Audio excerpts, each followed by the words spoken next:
دوستو دیش دنیا کی تمام بڑی خبریں لے کر آپ لوگوں کے سامنے حاضر ہوں۔ بات سب سے پہلے غزہ کی کریں گے۔ ڈونلڈ ٹرمپ نے امریکہ کی گدی سنبھالتے ہی بڑے بڑے فیصلے لینے شروع کر دیے تھے، جن میں غزہ کی جنگ بندی کی بھی بات کی تھی، اور حقیقت میں امریکہ کے کہنے پر، امریکہ کے دباؤ دینے پر ہی اسرائیل نے اس جنگ کو بند کیا تھا، جس کے بعد حماس نے بھی امریکہ کا شکریہ ادا کیا تھا۔ لیکن وقت گزرنے کے ساتھ ڈونلڈ ٹرمپ کا اصلی چہرہ سامنے آیا ہے۔ آگے دیکھیے، سچائی یہ ہے، اصل میں امریکہ کی نظر غزہ کے نیچرل گیس پر ہے، تاکہ وہاں پر قبضہ کر کے امریکہ کو نیچرل گیس مل سکے اور اسرائیل کو غزہ کی زمین۔ شاید اسی وجہ سے ان لوگوں نے جنگ بندی بھی کیا ہوا تھا، کیونکہ امریکہ کو پتہ ہے کہ جنگ سے کچھ ہونے والا ہے نہیں، حماس کو اتنی آسانی سے ہرایا نہیں جا سکتا، جس کے بعد امریکہ نے اس سازش کو بنایا کہ جلد سے جلد غزہ کو خالی کرا کے غزہ کے نیچرل گیس پر قبضہ کیا جا سکے۔ آگے دیکھیے، کیونکہ اس نے کہا ہے کہ ہم چاہتے ہیں کہ جنگ سے تباہ ہوئی غزہ جو ملوں کا ڈھیر بنا ہوا ہے، ہم چاہتے ہیں کہ غزہ سے لوگوں کو نکال کر ان کے پڑوسی دیش میں شفٹ کر دیا جائے، تاکہ ہم غزہ کو پھر سے دوبارہ بہتر بنا سکیں، تاکہ پھر سے وہاں پر لوگوں کو آنے جانے کے لیے بہتر بنایا جا سکے۔ لیکن جب امریکہ نے دیکھا کہ فلسطینیوں کو فلسطین سے نکالنا بہت مشکل ہے اور وہ لوگ فلسطین چھوڑ کر جائیں گے نہیں، اس لیے امریکہ نے فوراً اپنی شرط کو بدلنا شروع کر دیا، اور امریکہ نے صاف کہہ دیا کہ ہم کوئی گارنٹی نہیں لیں گے کہ اسرائیل پھر سے غزہ پر حملہ نہیں کرے گا۔ امریکہ نے ہی یہ جنگ بندی کروائی تھی اور امریکہ ہی اپنے شرط سے پیچھے ہٹ رہا ہے،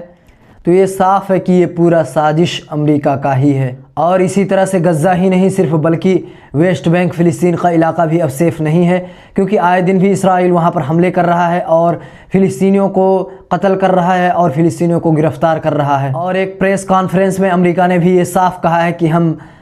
ویسٹ بینک فلسطین کے علاقے کے بارے میں بھی مستقبل میں ہم اس کے بارے میں بھی بڑا فیصلہ لیں گے، اور اس فلسطین کے علاقے کو ڈونلڈ ٹرمپ یہودیہ علاقہ بتاتے ہیں، جس سے صاف پتہ چلتا ہے کہ نہ کہ غزہ بلکہ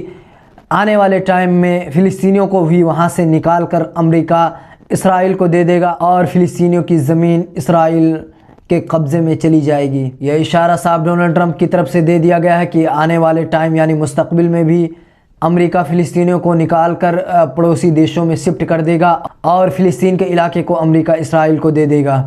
یہ صاف واضح ہو چکا ہے، کیونکہ امریکہ نے ایک ٹیبل کی مثال بھی دی ہے کہ مڈل ایسٹ ٹیبل جیسا اتنا بڑا ہے اور اسرائیل ایک قلم کی جیسا اتنا چھوٹا ہے، تو ہم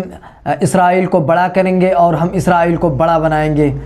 تو بڑا کہاں سے بنائیں گے؟ یہ فلسطین اور غزہ سے لوگوں کو نکال کر یہودی بستیوں کو بسا کر اور پڑوسی دیشوں کی زمینوں پر قبضہ کر کے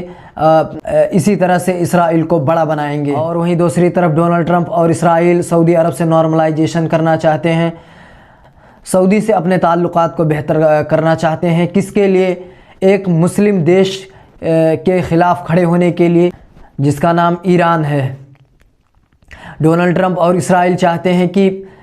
سعودی عرب اور اسرائیل کے تعلقات بہتر ہوں، تاکہ ہم اسرائیل اور سعودی عرب مل کر ایران کے جنگجو اور ایران کے لڑاکوں کے خلاف ایک جٹ ہو کر ایکشن۔ لیکن سعودی عرب نے صاف کہہ دیا ہے کہ ہم کوئی بھی نارملائزیشن، ہم کوئی بھی تعلقات اسرائیل سے بہتر نہیں کریں گے جب تک اسرائیل غزہ اور فلسطینیوں کو ان کا حق نہیں دے دیتا ہے، اور جب تک فلسطین کو ایک مکمل دیش کے طور پر اسرائیل مانیتا نہیں دے دے گا، تک ہم اسرائیل سے کوئی بھی نارملائزیشن نہیں کریں گے۔ یہ لوگ کس طرح سے دنیا کو بیوقوف بناتے ہیں، جہاں پر ایک طرف اسرائیل نے غزہ میں اتنی تباہی مچائی، اتنے بے گناہ لوگوں کو اسرائیل نے غزہ کے اندر مار دیا، اتنے معصوموں کو اسرائیل نے جان لے لی، اس کے بعد اسرائیل اور امریکہ چاہتے ہیں کہ سعودی عرب سے اسرائیل کا نارملائزیشن ہو جائے، اس کے تعلقات اسرائیل سے بہتر ہو جائیں، تاکہ ایک جٹ ہو کر ایران کے خلاف کام کیا جا سکے۔ اور وہیں حقیقتاً اسرائیل نے غزہ میں جو تباہی مچائی ہے، اس سے قریباً 61,000 لوگ مارے جا چکے ہیں، جس میں 47,000 آفیشیل لسٹ جاری ہوا ہے، اور 14,000 لوگ ایسے ہیں جو ملبوں کے نیچے دبے ہوئے ہیں، جن کا کوئی پتہ ہی نہیں ہے کہ وہ لوگ کس ملبوں کے نیچے دبے ہوئے ہیں اور وہ کہاں پر اسرائیل کے حملے میں مارے جا چکے ہیں۔ جس کے بعد غزہ میں جنگ بندی کے بعد باہری امداد سے، باہری جو مدد آئی ہے، اس سے ملبوں کو ہٹایا جا رہا ہے اور لاشوں کو نکالا جا رہا ہے، جس کے بعد نماز جنازہ کے ساتھ ان کو پھر سے دفن کیا جائے گا۔